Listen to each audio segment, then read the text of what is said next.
히트 시즌2.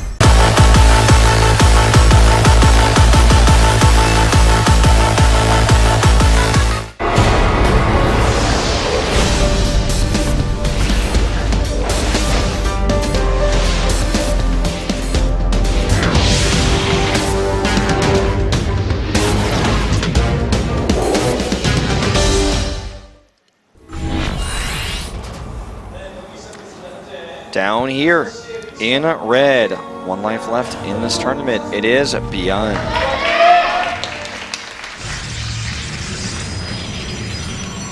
And to the top left, his opponent, the SKT Protoss, an SSL and GSL champion, Classic. All right, there we go. Oh, you did the unthinkable. I need to get better at my micro. Mike was on his head. Get it? Because the mic was on his head when he put it down. The funniest jokes. See, I'm actually preying on this being such a late game.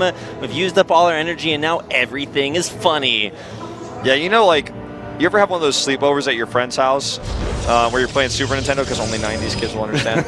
Hey. But you're like, it's 4 a.m. and suddenly everything is funny to you and your friend, because it's happening to me, and I'm like, okay, we need to go to bed, but like, I don't want to because everything is funny. And like, mom comes in the room and she's like, what is so funny? And you're like, she thinks it's funny. She doesn't think it's funny that what we think is funny. And then you like laugh again. That's how I feel right now. And then your parents are just like literally the most confused. Like, what are my children doing nowadays? I don't know. Bringing it back into this game, the Stargate is being proxied. We can talk about the importance of that in a moment here. It's likely going to be Oracles. I'm still waiting for the day where we see Void Rays come back in proxy play, but not the case right now. It's been too long. Too long. Yeah, I mean, back when Oracles charged up, like that was super good if you proxied Void Rays, because then they could actually just get to a point where they were so strong. You remember when Void Rays had 3 charge levels? Yep. They were like low, medium, and then insane WTF BBQ Do you remember, damage. Void Ray juggling? That Genius, by the way, who is the king of Void Rays, and is actually now pro-gaming other games. But he was the king of this, where you actually charge it up, but you would like have pylons. Yep. That you'd like just keep the charge on, and you could even make a gateway to keep the juggle on. Him and Next Free Saga, if you guys remember, like, whoa, Next Free Saga, really good at that. Man, you got to go back to 80s kids to remember that one. Legal Mind as well. All right, he's going to now weaken the Marine count by attacking here. He's going to pile on the ramp, and then the Oracle is going to do more and more damage. The Cyclone is critical in the defense. I don't think he can actually stop these pylons anymore. He's going to try. Here comes the Oracle. He can actually just commit to fighting this now. This is such a scary moment here for ByuN. Here comes the Oracle. Lots of pressure. Oracle in from behind. Those pylons will get overcharged in the front. And here come the workers trying to get away from that Oracle. So strong in the back. Second Oracle almost about to pop. But yeah, these overcharges on the pylons will be so hard to deal with. All right, so let's not forget Classics on 1 base.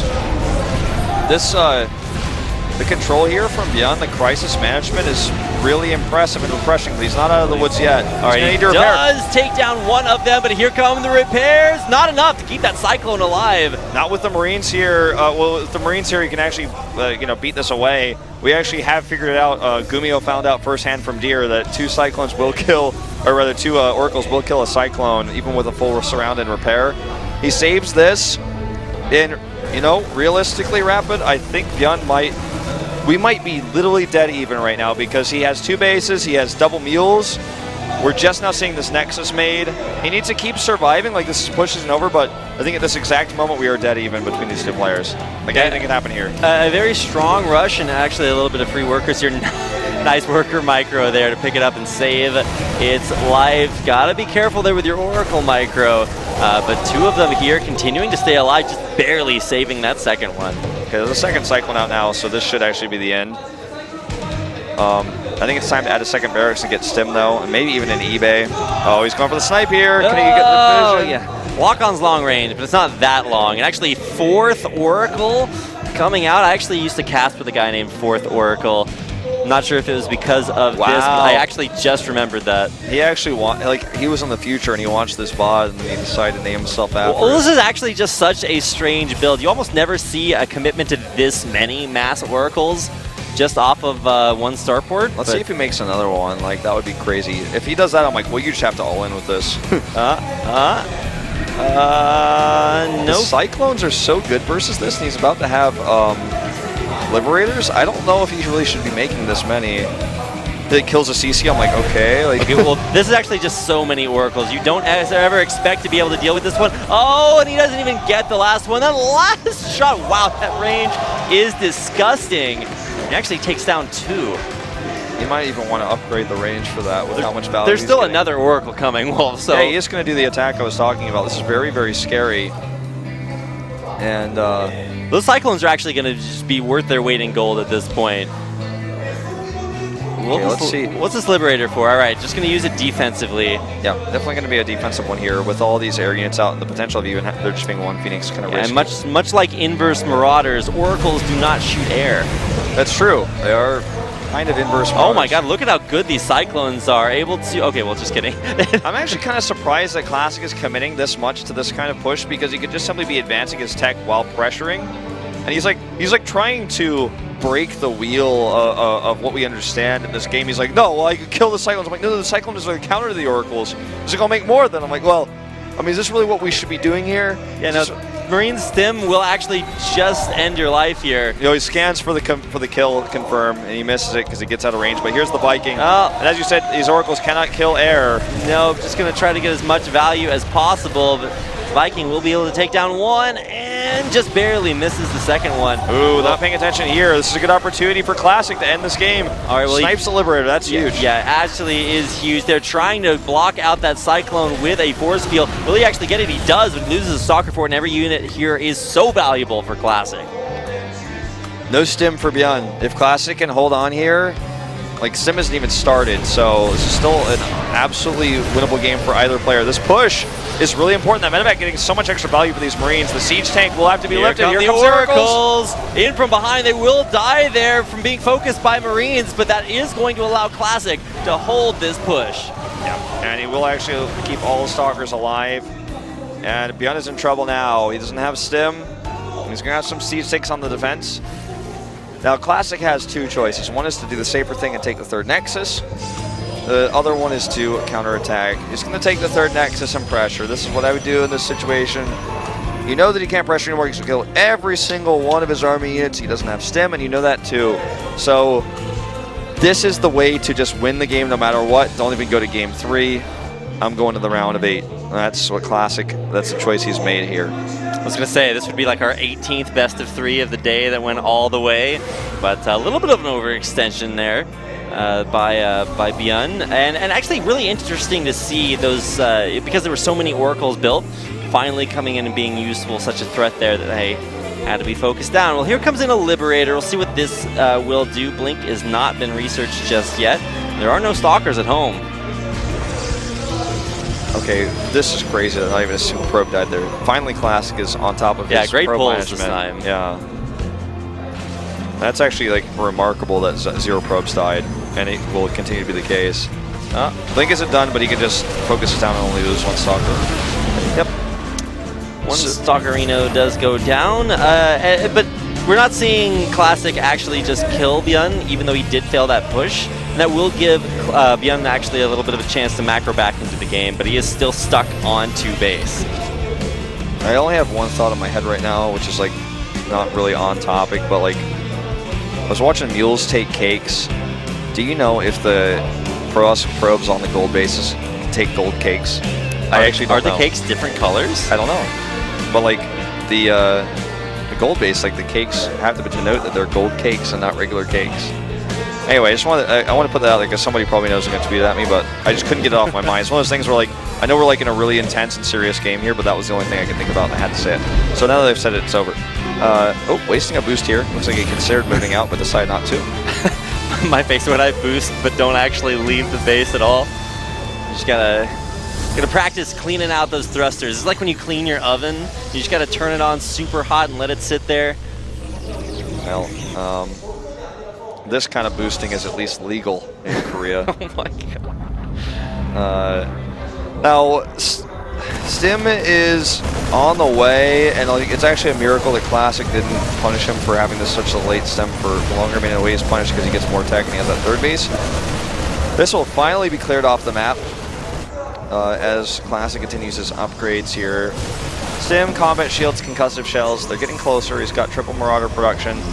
It's actually starting to turn into a little bit of a longer game after such crazy early game pressure. We had that pylons at the ramp for Classic, and then ByuN coming back with that huge push, and then he lost everything, and now just now getting this third base available. Will be immediately scouted there by Classic with these two adepts that will shade themselves back away, but not before taking a worker with them.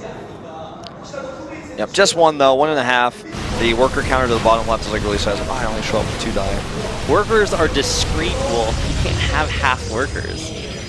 Their health bars are not. I promised somebody on Twitter yesterday that I would work some degree of math into my next cast. Sure. Little do they know, I left all my math back when I was getting my masters, and now it's a struggle to work them in. You know, I was actually in AP Calculus in my first semester of senior year, and maybe it was junior year, I can't really remember, but it was like after the first semester I was like, listen, I know like everyone thinks this is for dumb kids or something, but I got to play StarCraft 1 all night, and I'm taking discrete math, so I switched. Yeah, I took AD Calculus, so I was dealing that physical damage, Wolf. Oh man, going full damage. That was like the worst drum I could ever do. Let me get the mic. There we go. Still can't hear it. Whatever. Okay, so this is actually the game-winning moment here, though. For both players, basically. If ByuN defends this, he can win the game with a counterattack. He's got 4 siege tanks here. I don't think Classic is expecting that, but he has so many units. The Colossus for vision. Blinking right on top of the medevacs are going to reposition the tanks. They're staying safe in the back. Those liberation zones are starting. There's not enough anti-air. There's not enough anti-air here. This is what I'm saying, man. This wins or loses the game for Classic, and in this case, I think it is losing. That is not a real Colossus, Wolf. That's fake. That's no real Colossus. And it's a fake one. That one Archon has like 10 health and 2 shields. Oh, actually, like it's breaching shields right now. It's clicked on. Nice Warp Prism save, but there's no anti-air to kill. This is the counterattack that he needs pylons ready. Like he needs pylons on both sides. He has pylons here at his 4th. He needs those pylons at his 3rd as well, because Liberators will Shrek this army. I talked about this before, but the management that you have to have with anti-air in Pro-Toss armies is so difficult. Looks like ByuN again is being timid when he has his moment of opportunity because he was down in bank and down in resources. Classic hasn't made enough units, or he's had enough time to make enough units to attack here. By the way, Resonant Glave's not in that fight either. One of those other small anti-timing type things that he did. Yeah, well, that will be finished for now. Kind of interesting how ByuN can move out, lose his whole army, and there's no counterattack. And then when Classic moves out and loses his whole army, there's no counterattack. So both nerds just swinging at each other with each one of these pushes. But at least ByuN does finally have his 3rd base available. Another one of those anti-boosts. He's massing up Widow Mines here because he's actually dealing with Zealots, because this game is, in a way, such a low econ game. Like, this is not normal, by the way, StarCraft fans. In Legacy of the Void right now to make Zealots. You make Adepts, not Zealots. So he's like, well, you're making Zealots, that's kind of unusual. I'm going to make Widow Mines to counter that. And Zealots are actually getting a lot done, even though one of them basically never attacks because it's stuck behind the minerals. Finally going forward. Just the pressure alone is damage. ByuN doesn't have a 4th base. He doesn't have a 4th CC. He's going to have to lift his main CC if he takes another base in this game. But the longer this case goes on, where he is down a base, the worse and worse it gets. He needs to do one of the two. He needs to lift his main and get a 4th base and start 3-3 coming up, or he needs to do serious damage. He's going to try to go to this damage. Several Widow Mines in this comp again for these Zealot Warp Ends. And look at the damage they do. They're quite effective. Now he can just back off. Oh wow, all those Widow Mines just kill every Zealot. Well, there are some Warp Ends from behind with a big push coming in here. He needs to siege those tanks and maybe micro them a little bit forward. He has the better army if it's all sieged up. Like, there's no argument against this. By the way, no detection. That Observer's not out, so these Widow Mines will get another shot up soon. Wow, like, gonna grab an Archon here, and now he's gonna commit to this pylon, forcing overcharges to be spent. And here come the Widow Mines. They're gonna be off cooldown, and there it goes. Boom goes the well, Stalker, not Dynamite, but this is actually so scary. If he scans and kills his Observer, he can save many of them. Okay, he's not gonna do it. Now edging the siege tanks into range of these Warp Ends. This time it's Adepts. Ooh, Mothership 4 gotta be careful. He can get one more overcharge. He's gonna get shaded in on. This is the push. It's go time. Liberation Zone's not fully in position here. And here goes a nice flank coming in there from Classic. He's trying to snipe off all these Liberators. They will all go down. He has too much. He has too many Marauders. We can back off here. It's a huge concave there for Classic as well, and it will push ByuN back. This time the counterattack from Classic might just be good enough to take the win. He didn't have all his army with him, but now he does. Classic has to back off here. Oh my god, this is the rubber band effect, Wolf. We're starting to see it really come out there. These Marauders actually killing off most of the Stalkers, but Immortal's holding the line. He has the better upgrades. It's 2-2 to 2-1, or 1-2, I guess. And look at these Widow Mines were never cleaned up the map. Oh my god, so many huge hits, and now Classic too far out. Immortals are not immortal when they're running away. And we're going to a game 3 here, it looks like, man. God. He needs to, ByuN is not confident in these moments when he needs to be. This is his chance, this is opportunity. He has no fourth base, he's finally moving his main. He needs to go now. He needs to commit to this. Moving forward, those middle wines will burrow themselves down there. Will they get off the hits that they need? No. Both of them killed off, but losing precious units. Can Classic hang on? Another Warpin coming in. This is the fight that never ends. Back and forth. 90s Kids. What was the name of that show? Or the song that never ends? The Lamb? Sherry Lewis. Sherry Lewis, okay. Oh my god, man, that's taking me back, man. 90s Kids will understand. I think it's actually an 80s Kids meme, but this base finally will be taken away here, and he's going to kill the Observers. Oh nice my god. scan. That means Widow Mines get more value. Are there any left, though? Yeah, there they come from behind, and this is push this that is game over. Ended. This is game over, man. Is taking us to a game number 3. Archon's going to go down there, and GG. Oh my god, Rapid, every game. So sick. Every series goes to game 3 tonight. The longest best of 3s of our lives. Lesser casters would have imploded long ago, Wolf. Someone told me on Twitter, by the way, the mystery is solved. He said those gold base cakes are gold as hell. Oh my god. So I'm pretty sure that that is the best cake out there. They're actually golden cakes, like. And I'm trying to remember what it is. There's something special about them. I think it's like Spanish because they have like some glaze on them. I don't know. All I know is that I have yet to see gold cakes in StarCraft. So, by the way, guys, I just want to see them. I want to put this out there because this is like a long night of casting. We have been a little bit all over the place today. I do apologize for that. This is my 5th day in a row casting. I think it's yours as well. Yeah, man, you got 2 more after this. I got. They're stretched in the casterinos thin. Yeah, I've got actually 3 more in a row after this. I'm pretty sure. So it's like I'm going 8 days in a row at the end of all things. And I know that you're like normally actually a League of Legends commentator, but you're here filling in, and you're actually doing a great job. I'm so glad to have you here. This is Rapid Casting, by the way, and all the people are tweeting at me like, "Who's this guy? I've never seen him before." He joined Spoke TV as like a League of Legends commentator, but he's also followed StarCraft since the beginning. So we're using him here to help us out where people are traveling and doing other events and things like that. So he is new, but he is killing it. Yeah, man. Much like ByuN in that last set, definitely killing it, or at least hopefully. If you guys have feedback, always welcome somewhere out there. I'm fixing it. Oh my god. I fixed it. Somewhere out there, there are those like super old Wings of Liberty casts that I used to do, but hopefully if you own those videos, then they are getting deleted as we speak. Those should never see the light of day, but I don't know, Wolf's got some sick foot micro going on over here. You guys don't even know. Cable's trying to escape, man. It's like if you guys used to have those TVs with rabbit ears on top and you'd have to position them just right. That's what's going on. You know what? Here. I actually had this theory. So I had this theory a long time ago that we would see more accessories in StarCraft, like more hardware, or hardware. Like I had this theory, is we're going on the foot thing where I like used my foot to fix the cable that was down below the desk that was broken. You're gonna have foot pedals for observers? No, foot pedals for. Okay, so imagine if like in StarCraft 1 you had a foot pedal that was bound to A.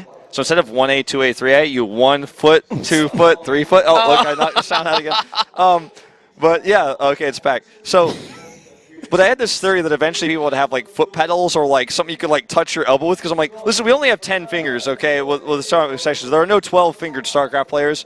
Not yet, anyway, man. Yet. We're genetically engineering the next best gamers. But I mean, if you have like this limiting factor, like, shouldn't somebody just put a foot pedal and USB that in and bound it to bind that to A? Like, shouldn't that be like a thing? I've seen people play StarCraft with like a gamepad before. It's actually the most ridiculous thing ever. It's almost impossible. There was a Master League streamer actually who played with an Xbox controller. Oh my god. Well, the next step is obviously to play with that like steering wheel foot pedal setup. You're like sitting in your race car chair trying to drive your way to victory. It's like, no man, that does not work in StarCraft. But yeah, that's actually an interesting idea. I have enough problems just microing my fingers on the keys. I don't need to get my foot rhythm in there. I was one of those kids when I played Guitar Hero, Rock Band, or something like that. I definitely disabled the foot pedals on my drum. My coordination is about as good as my ability to jump. I really just think, like, if we go to, like, I'm talking StarCraft 2030, like, if people don't have foot pedals, I'm like, it's because they were outlawed, because this is, like, people need to be using both feet and both hands to play StarCraft. This is the hardest game in the world. They're going to have those 10 toes microing away, going to be wiggling all over the place. They could actually have a third pedal, okay, that they put, like, on their headrest, and they'll, like, go like this to select all army or something like that. Like, that's how you actually hotkey your Stargate set, and you, like, go like this, and then press V twice to make 2 void rays. Like, that is the future Rapid. Okay, later on you get 2 things for your elbows. And I mean, you're just like accidentally, sometimes you hit it, but you get used to it later. Man, I'm just going to like go way into the future, start playing StarCraft with a Bop It. We're going to get one of those things in there, just move it all over the place. Actually, that's how you really play it, man. Okay, only 90s kids will understand, but no, but seriously, like really, StarCraft is at its most fundamental core a hard game of Bop It that you play against someone else. You're like, there's like the Widowmine comes in and it's like, pull it! And you like pull it, the pros. Yeah, man. Like you twist it and it micros your Marines. Then like the Stalkers are there and you're like, bop it! And you like blight the Stalkers and then kill the medevac. Oh my god, the sickest strats here. Do these players know it? We're about to find out. Game number 3.